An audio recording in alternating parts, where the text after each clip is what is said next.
Welcome back, Tricksters, to Talking Tricks. I'm your host, Jason, today joined by Bryce and Frank. Hello. Today we're going to be going over revisiting some of our prior topics on BTT, clarifying a few things in case you weren't sure what's been going on in some of our dissects lately. If you haven't already, take a few minutes to check out the link down below for our Patreon. We got some behind the scenes goodies basically on there.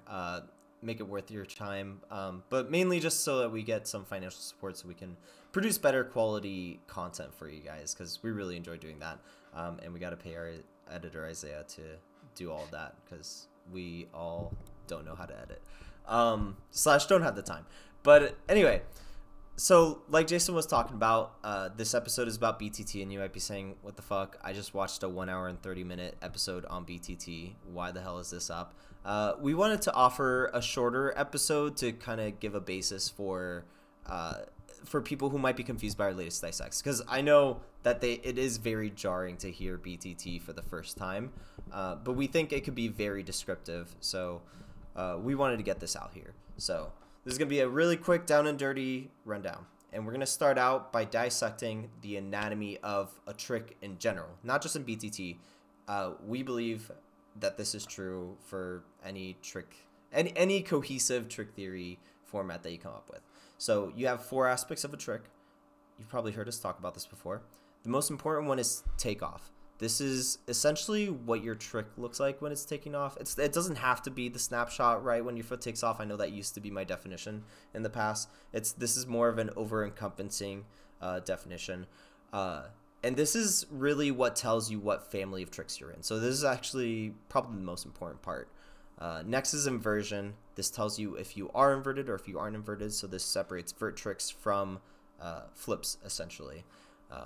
So yeah, and then we have variation and we have landing stance. So I'm going to let you guys get into it a little bit more if you'd like to. So yeah, sure thing. So I'll start off with takeoff here. So as Frank mentioned, it really is the main distinguishing feature of a trick. The takeoff is what tells you what family of tricks you belong to, as was mentioned before. And so no matter what, it's going to be information, as Frank also said before, it's going to be information that has to be provided in any complete language for tricking. It has to show up somewhere. And for us in BTT, we use it as the way to start off our tricks. So the first word will always be the base trick. And what the base trick is an indicator of takeoff. Yeah, we'll be saying a trick like gainer or rise, but we're not meaning the entire trick gainer or the entire trick rise or the entire trick aerial when we say it at the beginning of a trick in BTT. What we're meaning is the takeoff that you use to do X, gainer, aerial, rise. And so ultimately, it actually doesn't matter what you choose to be your base trick. As long as it takes off the same way, it will serve the same function at the very beginning of a word in BTT. So that's the takeoff position. That's the role it's filling. And that's why base trick terminology is what it is. That's why we care about base tricks so much. It's just so that we have a way to name takeoff positions, because otherwise we don't have a way to name them. We have more names for tricks than we do have for takeoff positions. And again, really quick, Bryce, I just want to interject and clarify that these takeoffs are always relative to the direction of motion. Yes. In your combo. So like you can take off from an aerial from technically any stance, and that would be due to like what your direction of motion is relative to your takeoff. And that's what makes it an aerial versus something like a caner or a court or croc or sorry. And then following after that, inversion. We treat inversion in a very particular way in the current version of BTT that we're working in, and it is with the following convention. For vertical kicks, we will use actual numbers like 720, 900, 540, 360 in order to indicate rotation. Whereas in an invert, we will always use like double twist or triple twist or something of the like. And this is how we distinguish verts from inverts, because both of them will start off in exactly the same way with a takeoff. So, in order to say what people normally mean when they say swing 9, which is a really ambiguous term, we would say gainer 9, or with maybe a different convention, gainer 5. Mm-hmm. Uh, that still is telling you that you're staying vertical, even though I'm saying gainer at the beginning. Because again, gainer is just telling you the takeoff style, and 9 is telling you the amount of rotation and the fact that you were vertical. If I said gainer double twist, then what I'd be indicating is gainer is again the takeoff, and double twist is telling you what you're doing. The fact that I'm saying double twist means that you've inverted because it's not a number. And so this might sound confusing to some newcomers, especially, I guess, seasoned veterans in mainstream. But this fixes a really important problem in mainstream, which is that we name our vert kicks off of the transition, and just that just can't happen because there's so many different ways to transition to the same trick that it's very ambiguous. Like when I say swing 9, like, okay, we have a picture of what swing 9 looks like in our head, but there's a lot of different ways to swing 9 besides that. And in addition, let's ignore the 8 different ways you could swing naturally. That's what I'm saying. But even beyond that, there's other ways to do what people call swing 9 from different transitions that aren't swing. So it's kind of a double whammy. So this really, I think, succinctly fixes this problem. So yeah. Agreed. So our next aspect of a trick is one that Bryce already kind of touched on, and is variation. So variation just like fundamentally can't really change the identity of a trick. I mean, obviously it helps like form and describe the trick further in greater detail, but the base takeoff is always the same. So variation just serves to add in additional things. So variation is actually a super broad category as well, because it includes things like Bryce had said, rotation amount, like whether you do a single twist or a double twist or a switch or a swipe or a round kick. And while we currently, in our current form of BTT for kicks, look at, or should I say, uninverted tricks as having inherently having the kick variation as a part of the base trick in and of itself, and maybe a higher order model, it wouldn't, and it would actually instead realize that like the round kicks present in like a gainer 9 or gainer 5 would actually be a variation of a different base. Right. So it's a little bit abstract to talk about in that way, but essentially, you know, variations are just like additives. There are things that you can do to your base trick to expand and increase the difficulty and creativity of the original base tricks we have, and it helps like flesh out and describe the tricks that are currently present in mainstream terminology, like snafu or, you know, D-leg twist. Yeah, so it's also a nice kitchen drawer kind of category where it's like if you don't really know what this is, you just it's a variation. That's right. And a lot of the things too, like variations are repeatable amongst other tricks, and that's one topic that I think is also really important to hit on with variations is like they are repeatable patterns that can be present in any trick and can be applied to any trick. Like there are lots of different ways you can get into the same shuriken cutter double 7 motion. All of those are the same variation as far as we're concerned. Right, and that's a very succinct way to describe it. Essentially, yeah, we can copy paste the same thing we're doing for like any inverted trick and apply it to any vertical trick, and vice versa. And they're also typically like they're not necessarily enumerated. There's a lot of creativity inherent in variations because it's basically like how can we break the rules of tricking, but at the same time, looking at how it currently is in mainstream terminology, there's, you know, we only have so many that we can work with, and I'm thinking about like kicks that you can add into your varied tricks. Another example that's really similar to variation in that it doesn't really change the identity of the trick, but helps inform your combos and like the tricks you'll be doing afterward, is landing stance. Another like landing stance similar to variation is not unique to any one trick and can be applied to any trick. But it's different from variation in that it's actually very limited in the amount of like landing stances you have available to you. So you know, with variation being such a broad category and landing stance being such a narrow category, and, you know, having very specific requirements, makes it different from variations, and that's why we track them. And because you can still use any landing stance with any given variation, Mm-hmm.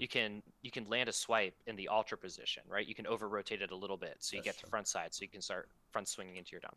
You can, Mm-hmm. you can over rotate like shurikens so that you kind of land in that turbo stance, right? That short complete stance. So Yeah, you bring up a there's a lot really of good different point. ways that you can variate your variations further, Mm-hmm. and that's by applying varying landing stances. So Yeah. I think you brought up a really good point with that you can variate and landing a different, like you could hyperhook, but you could also land that in ultra kind of. right, It's kind of yeah, confusing because name, like if but you wanted to front swing it and Mhm, maintain your direction of motion throughout your combo, you would mhm. have to, right? Because if you would land in hyper otherwise, Yeah. you'd have to like vanish or Mhm. redirect to kind of generate more momentum. The other important thing Um, about landing stance is it's also relative to your direction of motion as well, in my opinion. Yep, just So, like takeoff is, a lot of the stuff kind of is, except things like variation and inversion don't really matter so much mhm, here, but they do for landing stance and takeoff. That's good ad, Frank. yeah.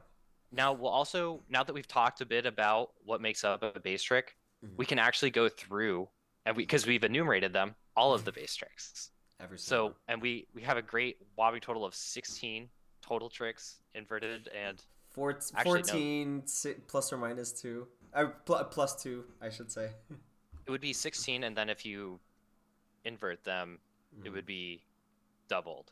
So 32 tricks potentially That's fair. That's a Well, no, no, no. There's well, there's there's only 16 base tricks. You don't need to double for to verts double it because for verts, inverts. yeah. yeah, because So they have yeah, the so same base stuff, right?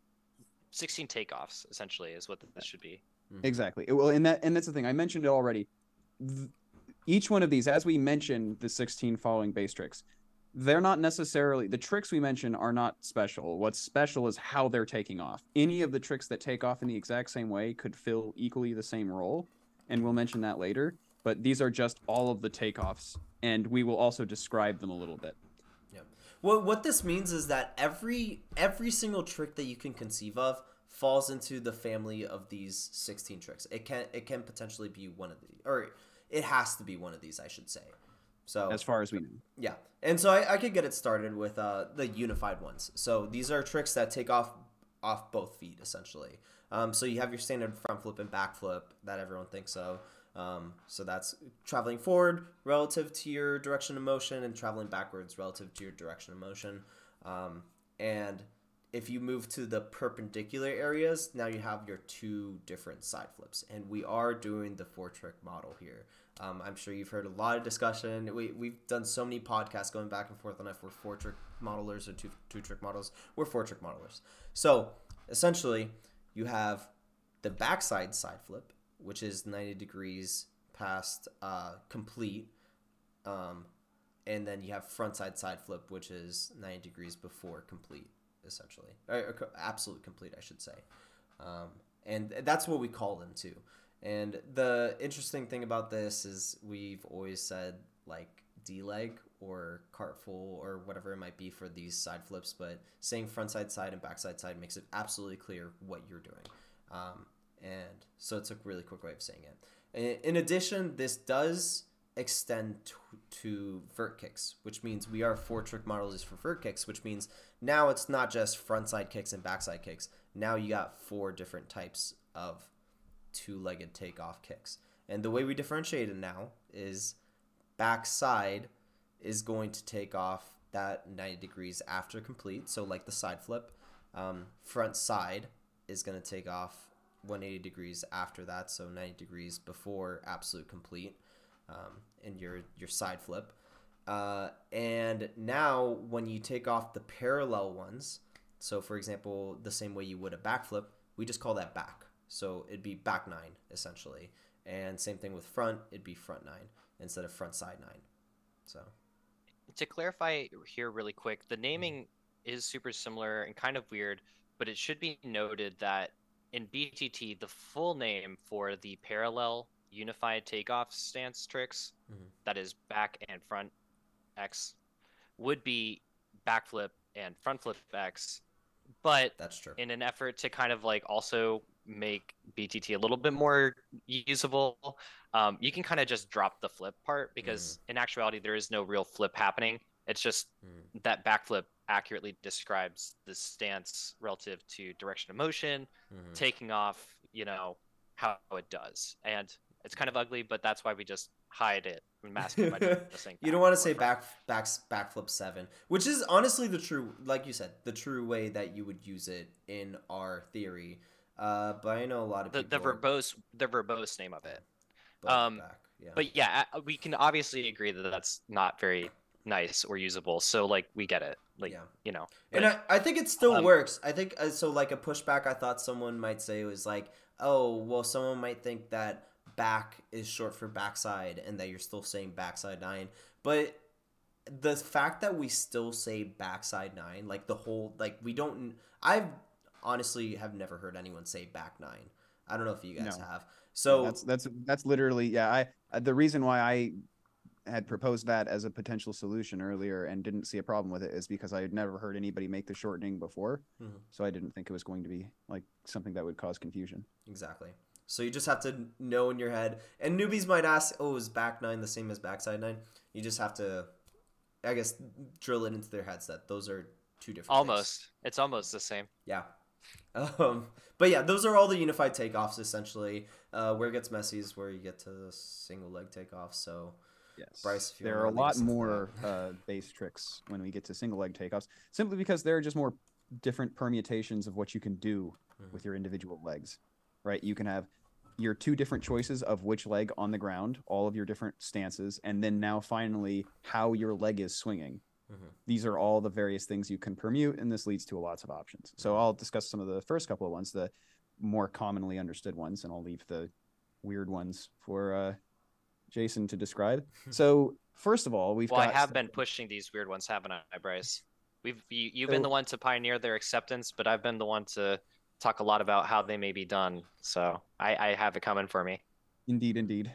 Okay, so starting off, who doesn't know Gainer? Gainer is obviously starting from absolute complete. You're going to do a right leg backswing, and then I'm not going to describe Gainer any further because you all know how to do Gainer, but also because I don't need any more of the Gainer than that part of it. The from complete right leg backswing takeoff. That is with the direction of momentum. Well, exactly. That follows from saying what complete is, right? If I'm incomplete, then my direction absolutely right. Is specified. And so next up we have tack. So this is where I'm an absolute hyper, and now I'm going to do a perpendicular swing, what is often called the wrap style or tack style swing, but it will be a perpendicular swing. I'll be swinging my left leg perpendicular to my right leg, and I will be bringing my left leg in towards my body behind my right knee. That is how the wrap swing is done. Whereas the GM swing, which is also a swing on the exact same leg for my base leg, in the exact same position, absolute hyper. But now, as I'm swinging my leg in towards my body, I now swing my left leg in front of my knee instead of behind my knee. And that is the defining characteristic of a GM takeoff and a GM swing. So we can use like GMS as an example for a base trick here. And so aerial. Go ahead. Really quick, I'm just using the Loop Kicks website to kind of help the people who are watching this on YouTube clarify. So thank you, Loop Kicks, for that. But just to be clear, when we say tack, this is what we mean. What everyone else calls wrap full, and this is a swing tack. The reason why we make this distinction is because it's important that the trick itself be divorced from the transition that's happening, right? So what we've always called tack is actually vanished tack for us. It's the same trick as what everyone calls wrap full. You're just vanishing into it. So that's why that's there. And then I showed the GM. If this is a true GM, in my opinion, this foot would be facing us. But yeah, you can. So you're seeing a caner then? Yeah, essentially, this is a caner. Okay. Well, I'll get to caner. So anyway, not next necessarily, up is it? Yeah. What? I mean, maybe depending on how we. I'm not looking at it. I'm not looking at it, so I'm just trusting Frank right now. Okay. But But next up on our list is aerial. So things that take off this way are going to be going from absolute mega, and they're going to be swinging with or not necessarily swinging, but the leg motion that's going to be happening with the non-base leg is going to be a right leg front swing, just like your aerial will. So you'll be driving with your heel backwards. Next up, my very favorite, rise. So this is going to take off from absolute ultra, very specifically. If you're doing it from a different foot position, it's not a rise anymore. It's a different trick. So absolute ultra, and just like the aerial, it's a backswing. So you're going to be driving with your heel, this time with your left leg. Caner, as was mentioned by Frank a moment ago, is an oft-done alternative to GMS, or at least something that some people accidentally do instead of GMS, because while GMS is done from absolute hyper, Caner is actually done from short hyper. So the 90 degrees beforehand, sort of like complete, but with absolute complete, but with your right leg down. And now you're just swinging your left leg like you would swing your right leg for a gainer, right? It's sort of like you're just doing a gainer, but you switch legs for some reason. So you're going to be still, once again, short hyper. So facing directly backwards from your direction of motion, and you're going to be doing a left leg backswing. Wait, sorry, That's for what trick? For Caner. Did you say hyper or complete just now? Short hyper. Okay, I thought you said complete for some reason. I said complete with your right leg down. I was referencing close to complete. Exactly. Okay. The relationship between the two of them, how it's like it's very close to doing a gainer. You can very much think of it like a gainer, but with one little switch. Yep, exactly. And for those that don't know the origin, did you already explain the origin of why we called it Caner? Oh, why we call it Caner? Because we have no fucking creativity, and we called it Croc Gainer for the longest time. So that was the solution. Caner. Anyway. And then finally, Lotus and Muggle Slayer, which are the last of the usual, but these are still slightly more exotic. They're some of the newer tricks / takeoff positions that people have been doing. And Lotus is obviously where you're now in short complete, and you're going to be swinging your leg perpendicular. But as you have two choices when you swing your leg perpendicular to your body, because you could go in front of or behind your knee, Lotus is going to be the option where you bring your right leg into your body in front of your knee. Muggle Slayer will be the opposite swing. Once again, still from short complete, still swinging your right leg into your body, but now it will be going behind your knee. And that's what determines the takeoff positions. And then the base tricks that we have associated to them are Lotus and Muggle Slayer. And for us, by the way, Lotus does not mean Lotus D-leg. Lotus D-leg is when you D-leg a Lotus. So if you want to know what Lotus is, think that trick that everybody does without the D-leg. Yep, exactly. So, Jason, do you want to lead us towards the weird ones? Basically, yeah. If you thought that Lotus and Muggle Slayer were weird, these ones are like next level weird stuff, because basically up until recently, Talking Tricks hasn't even had a way to describe these types of movements because they're slightly unnatural or unintuitive to how you might perform the trick in reality, and they actually require a little bit of creativity with how you perform swings too to get a true swing from them. The issue that we ran into with these next four tricks were that essentially to perform a natural swing, you would have to land with your legs already crossed, and you would have to essentially to perform like uncross them in the performance of your swing to get what would truly be called a swing. And these are other perpendicular tricks. They're the perpendicular versions of aerial and rise. So for aerial, this would be taking off 90 degrees. This is the short mega stance. This is 90 degrees before absolute mega, where you would be facing towards your direction of momentum, or sorry, motion. But in this instance, your foot would be parallel to that, and you'd be taking off. So now you can imagine, to meet the criteria of a swing, you would have to have your legs like cross across like one of the planes of your right plant leg. And to have that happen and not be doing a rapid, right, you'd have to land with your leg crossed in front of you, your right leg crossed in front of your left leg if you're a left twister, to uncross them to perform the swing. And from this stance, there is actually a second perp aerial in the same way that These perpendicular stances have two types of swings on their normal natural side. That is like in this instance, Grandmaster and Rab. It would exist the same pattern in theory could be done with this unnatural swing type, right? Where you have to land with your legs crossed. You would have to the two permutations of this type of perp, aerial, and rise would be landing with your legs crossed in front and then landing with your swing leg crossed in front or landing with your swing leg crossed behind to then uncross them while you swing to perform the swing by definition into these tricks. We as you don't can have a tell- way to differentiate them yet. right by name, and so. they absolutely don't have names. We've just called them perp rise and perp aerial Yeah. 1 and 2 respectively. If you guys have suggestions, please tell us. Yeah, We're and it would desperate. probably really help to get like footage of these things to more accurately describe them. But conceptually and theoretically, these tricks do exist, and they would actually complete the full pattern of available like swings available to us. The available takeoff positions, sorry, yes. the available ways that you could take off, and hence the family of tricks, excuse me, that could result. So every single trick should, as long as we got all these correct, every single trick should belong to one of these families. Right. And again, these last 4 are super weird, super theoretical, and like I know Talking Tricks is already boundary pushing with a lot of our theory and content.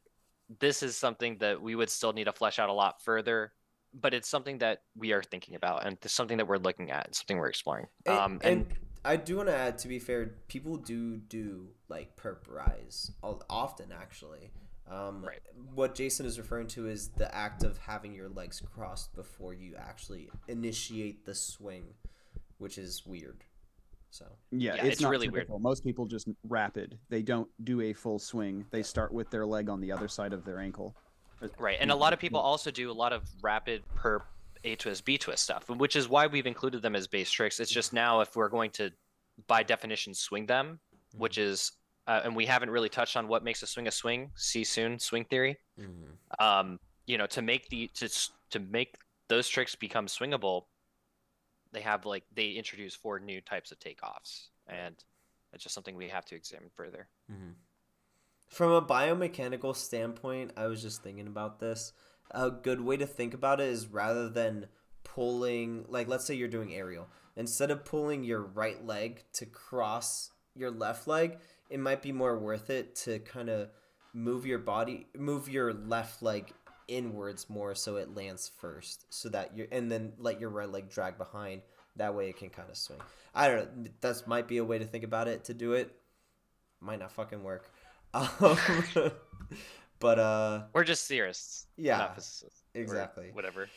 But anyway, those are all the tricks available. We just named 16 of them, so go try them at home. But every trick you can conceive of, any trick anyone's done, is some variation on one of these base tricks, or multiple of these base tricks if you're double flipping, basically. So, yeah. Now with BTT, we do have multiple conventions. If you've watched our dissects, you might have a little bit of a sense of this because there's one that we disagree on. But we'll get to that. But these conventions are essentially just a way to make BTT modular because it's such a new language. There could be bits and pieces that some people like, but some people No, it's a consequence of the fact that there are choices to make. There is modularity. That one of the striving things that we have like really sought for is modularity. Is our language being built out of pieces that are each individually sort of make sense and can be explained. And once you've seen them, you just understand from a few examples how to build all of the other possible tricks. But conventions themselves are not necessarily related to that. What they are choices we're forced to make in order to use the framework that we built. The framework that we've built is use base trick in order to indicate takeoff, and then come up with your variation, your inversion, your landing stance, and that lets you continue onward. But in order to then do this, you need to have a name. You need to have a base trick for each of the various takeoff positions. And that leaves you with a choice to make. What is the base trick for each takeoff? Yeah. So yeah, That's a question you have to answer in order to start using BTT. and you there have isn't to make one an answer. yeah, you have to make essentially an arbitrary decision. No matter which convention of these you pick, all the logic is still going to be sound. There's nothing that breaks the logic that we've created BTT, whether you use one convention versus another, right? So we do have two different things that are covered by these conventions. So we have base trick conventions, which change what the base trick is, or what you name it, I should say. And then vertical rotation convention, which has to do with picking essentially what degrees you're naming each kick, or each vert rotation, I should say, not kick. So yeah, Bryce, if you want to get into some of the base trick conventions, or one of them. Yes, sure. I will start at least with what I think is the best one because it's the one that I came up with. But also, I should probably mention that, yeah, these are literally just choices you could make. And for any different collection of tricks, for any different 16 tricks that all have different takeoff positions, you will have filled out all of the different takeoff positions. And that is a valid choice for a base trick convention. So there's literally a bunch of them. Theoretically, infinitely many of them. So I'm not going to list them all out, obviously. I'm just going to give you the ones that I think make sense, and I'm going to explain it to you and why I think it makes sense. So I propose what's known as the minimal motion convention, and it's called that because it involves doing the least things besides precisely what the takeoff motion demands. So, for instance, the base trick for the gainer style takeoff in minimal motion is actually gainer. And the reason why is because once you swing, you maintain exactly the swing position. And so your swing leg is the first thing to hit the ground next. And it has not changed the position from what it was when it was in the air, which was short hyper, right? It was in short hyper, it just never touched the ground. So you took off from absolute complete, you landed in short hyper, and you did so modifying your motion as little as possible from the base swing needed to actually do the takeoff. For Kaner style takeoff, it is also Kaner because you do the backswing, your swing leg is now in front of you. You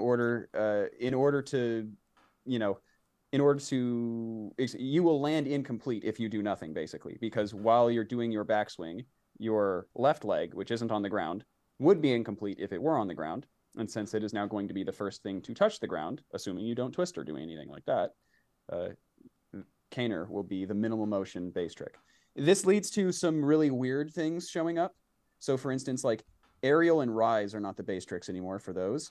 Aerosau is the name that I've given to the aerial front walkover, just because aerial front walkover is too goddamn long. And also it sounds like river sow, which is the base trick on the rise side, which is basically where you do like a rise front walkover.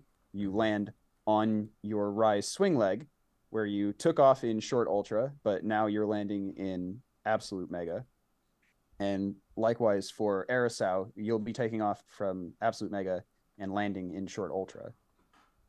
And again, this is all because what you're trying to do is move the least possible after the swing in order to land again. So the last one that I'll mention here is one of the perp ones to just give you some indication that this also makes sense with perp swings and perp stances.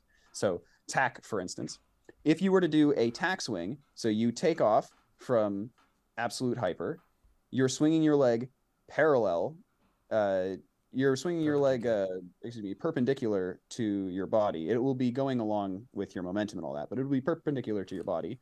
And that's going to have you landing on your left leg, your swing leg, so the thing that's going to be theoretically in front. And you will be landing now in the short mega position. So tack, the base tack trick I advocate for, takes off from absolute hyper and lands in short mega. Yeah, and we would need a name for that. That'd be awesome. But yeah. My advocation is that we would name that tack, and the thing that we have mentioned before, where you do that and you get to complete, that would have to be the twist technically. Tack twist. Okay. Well, and actually, the other one is not the same thing. Like if you that would have to have been an unrotation or something like that. Mm-hmm. so I'll then describe the counter convention or the other prevailing convention currently in the Talking Tricks BTT framework, and that is the nearest complete convention. And that is essentially where you would rotate any base trick to its nearest complete, and that would functionally change like the trick. Um, And you're only allowed there, to rotate forward in the positive twisting direction. correct. So um, this has some really weird artifacts. Like Kaner would actually be a fine base trick because it naturally lands incomplete on its own. Tricks like aerial would have to actually become aerial switch, where they are kind of almost like this master scoot esque thing, where there's like almost a bit of flat spin so that you can land back incomplete. Tricks like rise are totally fine, but there are some really strange artifacts. Technically, front flip isn't a base trick, and front half is a base trick as a result Well, of this. so the another weird thing. So like you mentioned a second ago, aerial switch for true actual aerial is the base trick, but perp aerial, the base trick is actually perp a twist. True. Because the nearest complete actually is all the way twisting around. Because you can't twist back in the negative direction. Yeah, it's not really great, especially when I say it out loud and I talk about how front half is like the base trick for I'm cool. I'm actually cool with that. I think having gainer switch as a base trick for gainer is kind of awkward if you have to say that every time. It is, yeah. It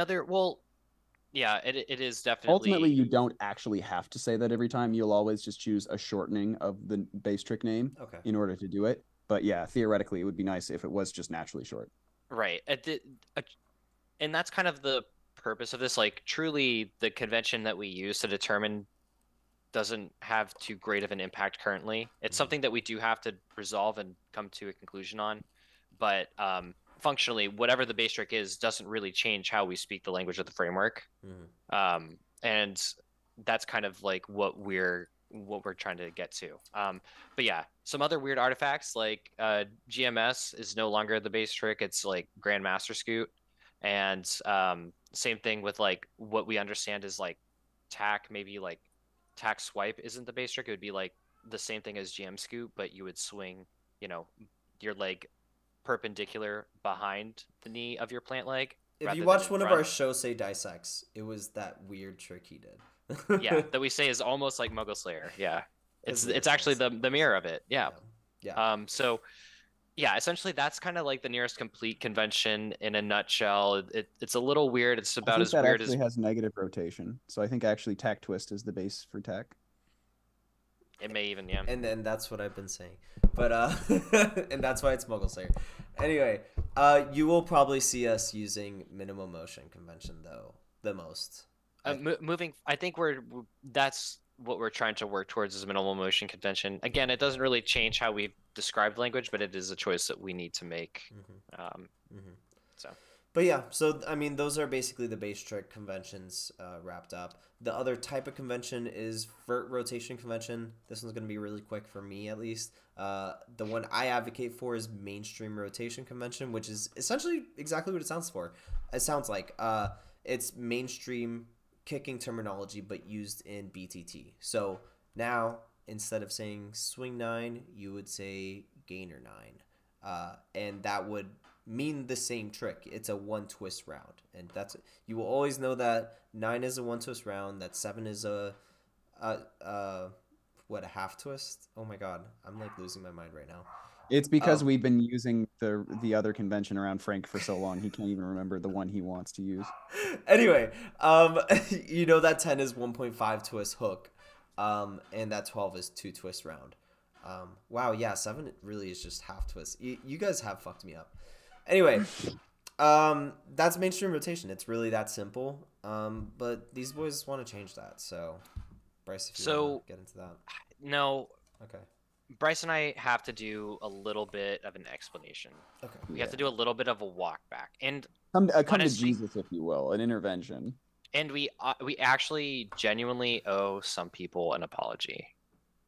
Yeah. Yes, we I mischaracterized TKT before, and really, ultimately, what we have to say is that, yeah, the people who are doing TKT are essentially engaged in the exact same project that we are now, which is coming up with a consistent language for tricking.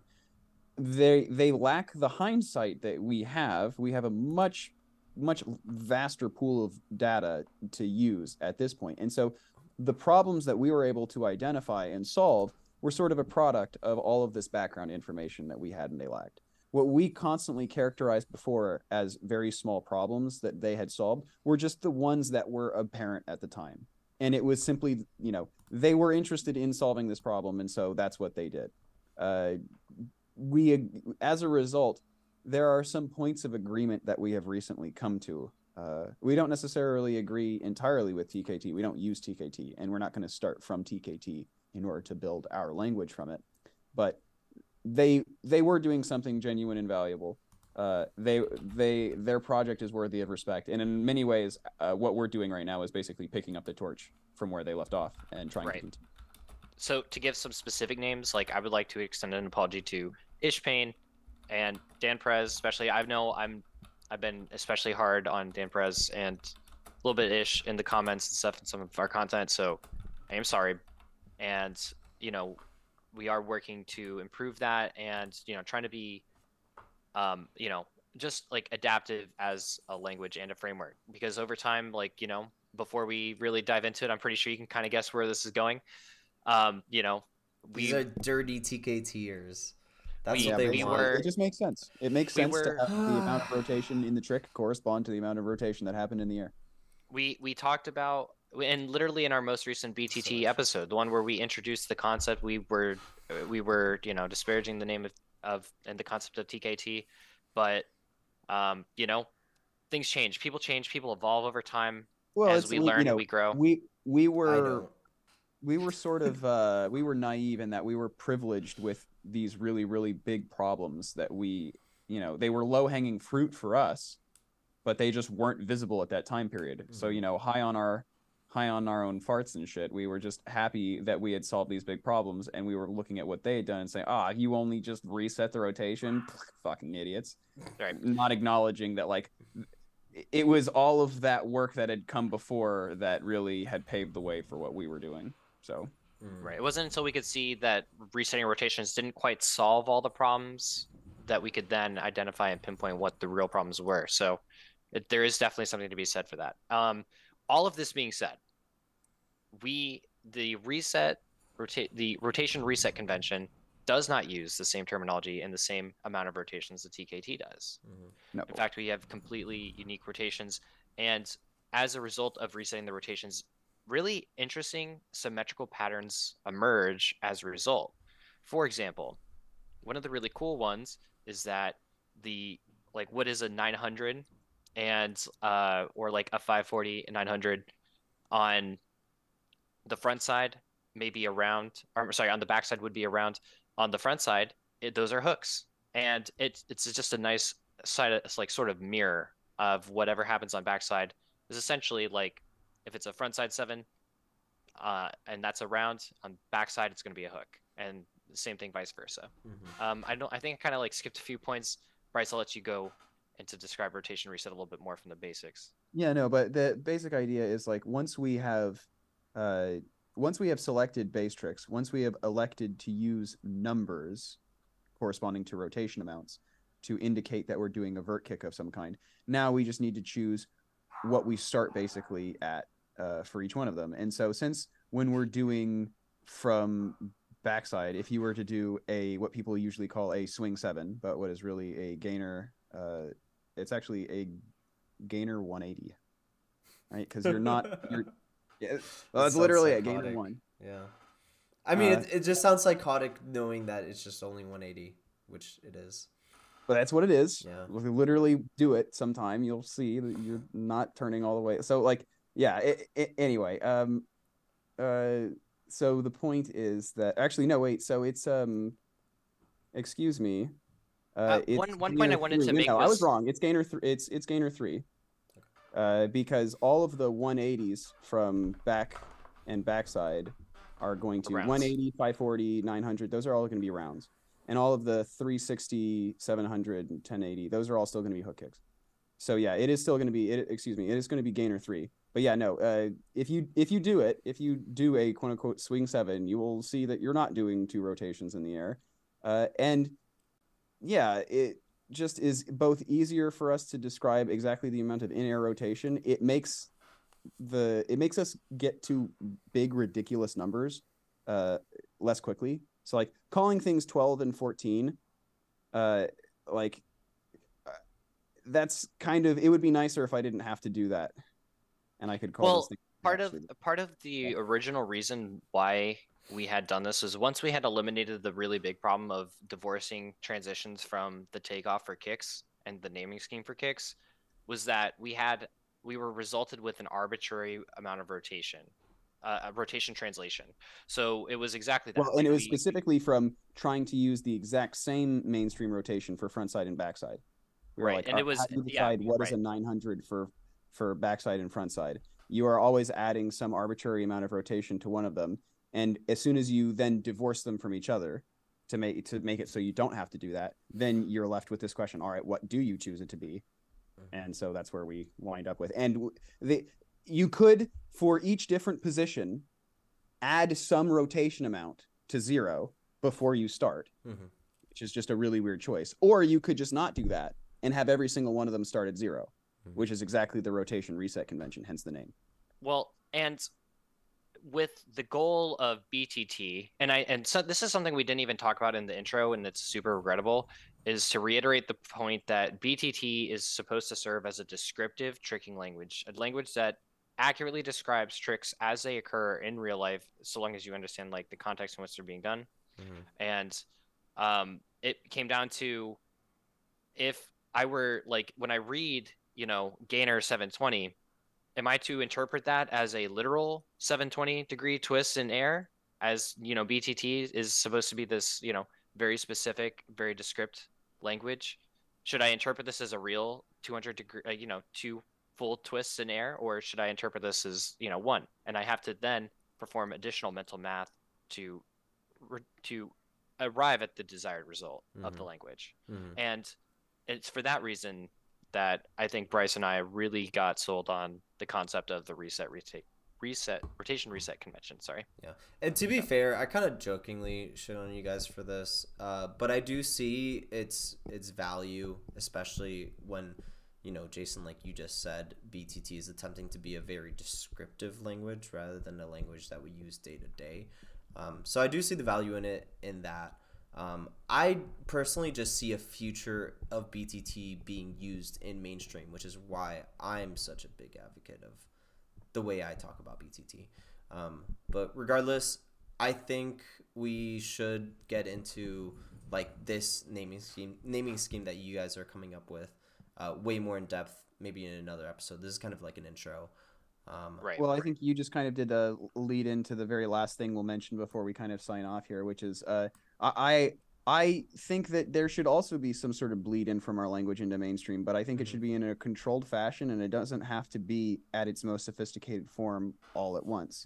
I think there should be multiple levels of language, each being at different levels of sophistication, because you don't necessarily need the biggest, most powerful guns to describe your average trick. Old mainstream terminology is pretty good to describe a whole lot of the common tricks that people see and distinguish them in a good enough fashion. It's really only when we start to see a whole lot of the really new, really crazy, really weird and exotic stuff that having a hyper-specific language is helpful. And it's at points like that that being able to bust out such a hyper-specific language would be helpful. And so having an answer to, well, what language is most useful to me right now, it's the easiest to use while being complete enough. That's something that we're interested in answering. That's a question we're interested in answering. And we've already begun our project on that by coming up with what we call the 0th order or linear tricking model, where we just get rid of a whole bunch of things from tricking so that we can make a part of tricking that we can describe completely with a full language description in the style of BTT. And then what we plan to do in the future is add new pieces, add more complexity on top of that so that we can slowly build up levels from the first, second, and so on of resolutions of language that can be used to describe more and more complicated tricks. and each one gets more and more complicated. So, you know, you don't have to use the most complicated one to describe all the stuff that you're doing. You can stop at the one that does everything you need it to do. I couldn't have said it better myself, Bryce. That's something to look forward to. We're working on that, specifically the very first episode of Zeroth Order Tricking. That should honestly be out soon after this. So stay tuned. And yeah, I mean, do you guys have any closing thoughts before I end us off? Truly, Talking Tricks has a lot of additional content coming out beyond Zeroth Order models. We've been really working hard lately. Got tons of stuff on swing theory as well, like what makes a swing, Yeah. and some really weird things that come about breaking the rules of swings. And you know, honestly, it's just a really exciting time for our trick theory and development. I'm really excited. I know the boys are too, and we're excited to present these ideas to you. So I know these are getting really weird and conceptual, and it's kind of hard to parse sometimes. But stick with us, guys. We're not going totally crazy. We've got a reason for this madness here. We got the poster Plan behind is us. to keep discovering. The plan is to keep discovering new tricks. So that's the goal. Exactly. So, and you know, you guys, please give us feedback. That's honestly super helpful. You might point out something that we're just totally not thinking about, or give us a different argument relating to BTT. We want to hear your thoughts. And also, tricking kind of isn't complete without the community. We need some kind of consensus on these things. So let's start that discussion. You know, drop a comment, or even just like make a Facebook post, you know, about, oh, what do you think about this and this in terms of trick theory? Let's be nerds again. That's what I'm trying to do. So if anything, Talking Tricks only has ever sought to start the conversation, and that's, you know, what we're looking to do. Tell us what you think. Yep. All right, thank you guys for tuning in. Once again, check out our Patreon if you get the chance. It's in the link down below. And yeah, love you guys.